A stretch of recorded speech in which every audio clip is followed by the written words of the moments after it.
the body keeps the score. This was a pretty radical approach to thinking through trauma. And it became a meme, which is an interesting thing to see, actually. Well, I use it in my everyday language with my partner. Yeah. And I've heard other people say the body keeps the score, the body keeps the score, when we're talking about how our body is holding on to those traumatic memories, traumatic things that have happened to us. For someone who has never read your book and doesn't even understand the base premise here, what is the base premise of the title there? It's really that trauma is a visceral experience. What does the visceral mean? It's in your body. Heartbreak and gut wrench. You stiffen up. You surrender. You lose your power.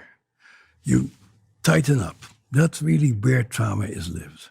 I kind of see it as two approaches. You can either go, let's try and change the mind, which will then change the body downstream, or you can say, let's change the body, which will then change the mind. Right. You could.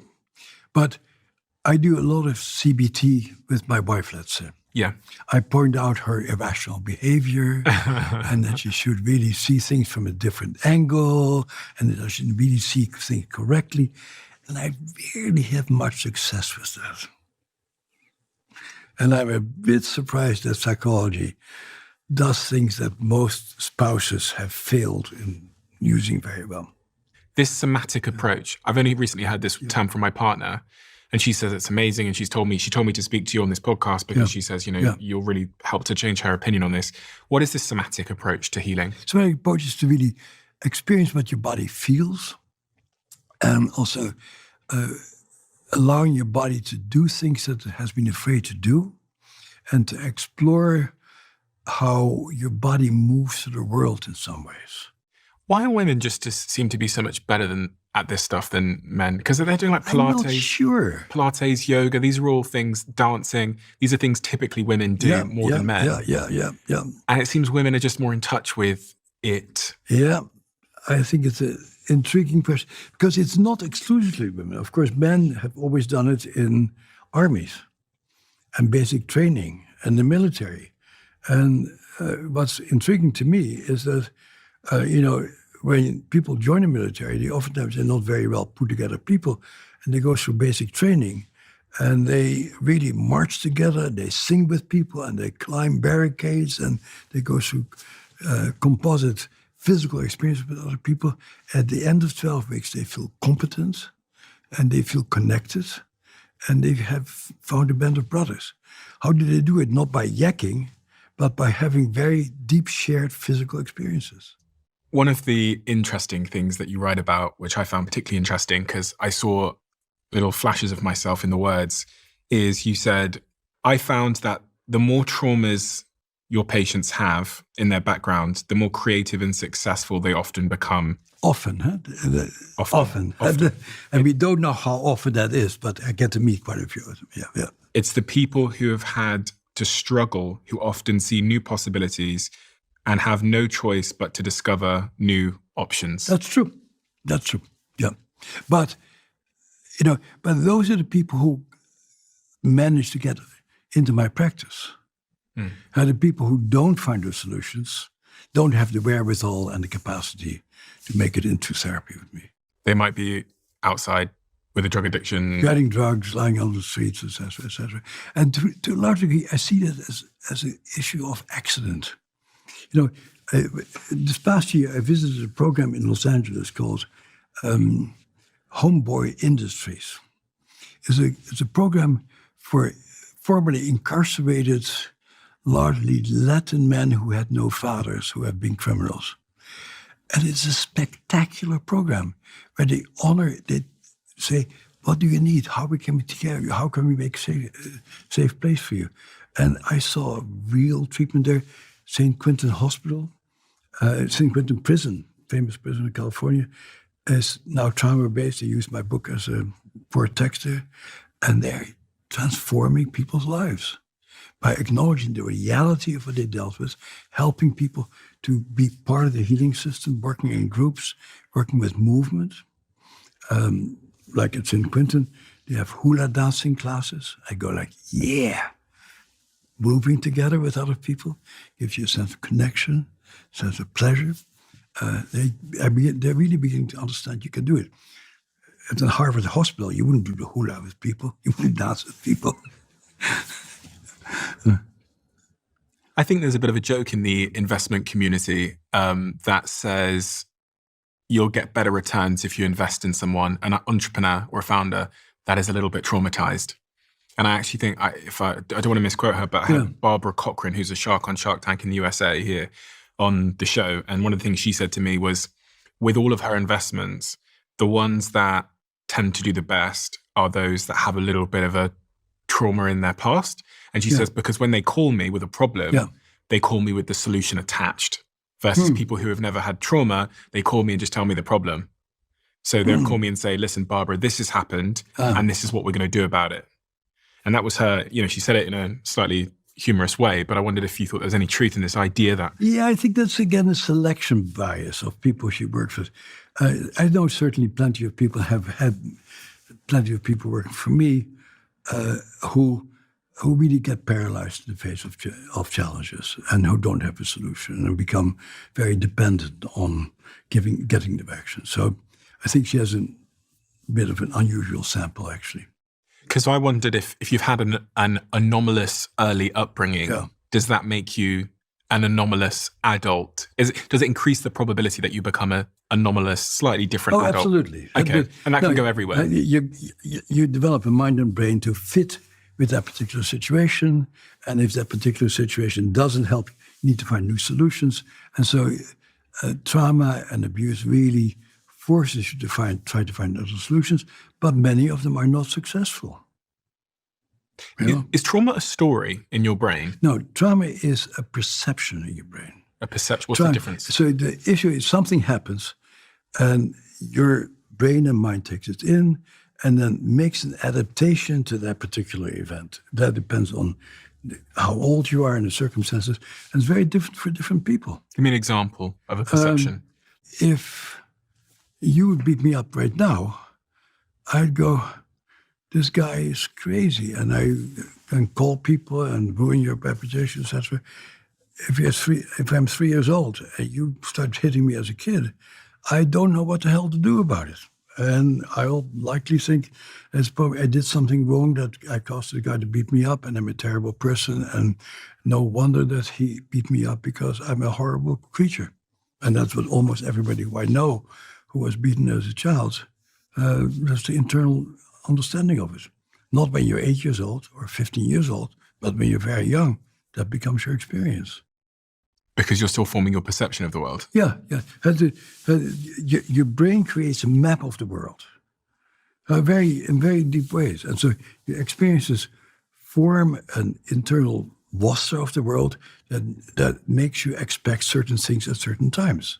So if I walk into a room and I see a person who looks like my old uncle who he has to play with, I start sidling up to you because you're on that deep level, might be of that very nice uncle that I once had. I don't know that, but my brain is set to interpret the world in a particular way. So one of the things, most profound research experience that I had was purely accidental. We started to do Rorschach tests on people. What's that? Ink blot tests. So you show some formless ink picture, and we showed it to people. And we saw that people had completely different interpretations of what they projected on that ink blot test. And that really brought home to me that we all are living in different worlds. And that like a lot of the Vietnam veterans I saw bloody corpses or mutilated bodies in those cards. People who had never been in combat didn't see that. Rape victims saw torn vaginas and torn bodies. Other people didn't see this. So once that becomes lodged into your perceptual system, you continue to interpret the world in that particular way, having to do with what you have gone through in the past. And an ink blot test, for anyone that doesn't know, is basically just a piece of paper with random ink. That's all it is. Yeah. But it's been analyzed on about 100,000 people over the years. So there's certain patterns you can detect in it, yeah. I've never done an ink blot test. I feel like I should do one. I learned as much from my ink blot test as I learned from my brain imaging. but the brain imaging is respectable, and the mind has sort of disappeared. But for example, in our psychedelic research, I still very much hope to do ink blot tests because, as Michael Pollan says, how to change your minds. But we're not measuring how people change their minds. How many people do you think, I mean, this is maybe a ridiculous question, but how many people, what percentage of people do you think have trauma in some form? How you define it? The figures are a quarter of people get physically abused, 1 out of 5 people get sexually abused, 1 out of 8 kids witnesses violence between their parents, et cetera, et cetera. So, if I sit in a room, it's not a binary issue. It's not either you were traumatized or you didn't get traumatized. But when I talk to a room of professionals, which I do a lot, I assume that at least half of the group viscerally knows what trauma means. And what is trauma doing to my brain? You said you've done a lot of neuroimaging scans. If I was traumatized and you scanned my brain, is there something you could see? Not necessarily. I can see how your brain may be different from other people's brains. I may take a particular population, you can average it out, and you can say, oh, there's a little more activation of the periaqueduct to gray, a little bit less of the white insula. So you see certain patterns of connectivity in the brain. But to some degree, I think we learn a lot about the brain, but we don't know much about the brain. And I think people tend to overstate how much the brain pictures can teach us. I love the Hubble's telescope or the Webb telescope. Our brain is like a universe, and our technology is very inadequate to really know about all the unbelievably complex connections in the brain. But we have learned a few things in the last 20 years. So how does trauma affect the brain? It affects the brain that you tend to, there's one part of your brain that I call the cockroach center of your brain, the periaqueduct gray, that lights up. It's sort of underneath the amygdala. Everybody knows the word amygdala these days. Okay, so the part of your brain that tells you that you're in danger. When you're traumatized, you're likely that little part of your brain, way back in your brainstem, is firing all the time. All the time you go like, I'm in danger, I'm in danger, I'm in danger. And so that's where it starts, in a very elementary sensory level. You don't know what the danger is, but you just feel that you should be scared. And then there's certain other parts of your brain, for example, your insula, which makes the connection with your physical sensations and your body awareness, that for many people gets shut down because trauma, basically the experience of trauma is a visceral experience of heartbreak and gut wrench. And if you have a lot of that, you can learn to shut that part of your brain down so you don't feel your body so much anymore. I mean, you don't feel your body so much. You don't feel very alive either, but you don't feel so scared all the time.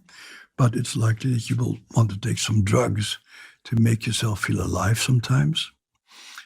Stuff like that. Yeah. So the part of my brain, you said just under around the amygdala.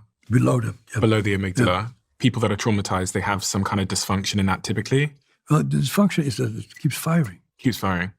And how does that make you feel? And then the amygdala, so there's a constant sense of subliminal dread. Is that anxiety?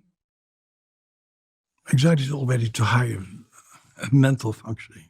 Okay. It's more elementary. Huh? It's like your dog shaking. Like,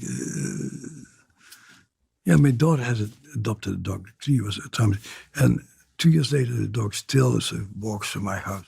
You've adopted a dog and it shakes in your house still? Yeah, but still never quite comfortable. And that's how many traumatized you meet are never quite comfortable. So when someone says they're triggered? No, trigger is a higher level thing. Okay. So then the next level is indeed the trigger that is in part mediated by the amygdala. Is your amygdala is your smoke detector that tends to become hypersensitive so that minor things get blown up, and a minor thing that you may say to me, I take as the most insulting thing in the world. And so you're constantly triggered by things, and that makes you feel like you are doing terrible things to me. And it's not like I'm hypersensitive, and when you have an off day, that is your issue and not my issue. No, when you have an off day, I feel your off day, and we start getting into trouble together. If you love the Diary of a CEO brand and you watch this channel, please do me a huge favor. Become part of the 15% of the viewers on this channel that have hit the subscribe button. It helps us tremendously, and the bigger the channel gets, the bigger the guests.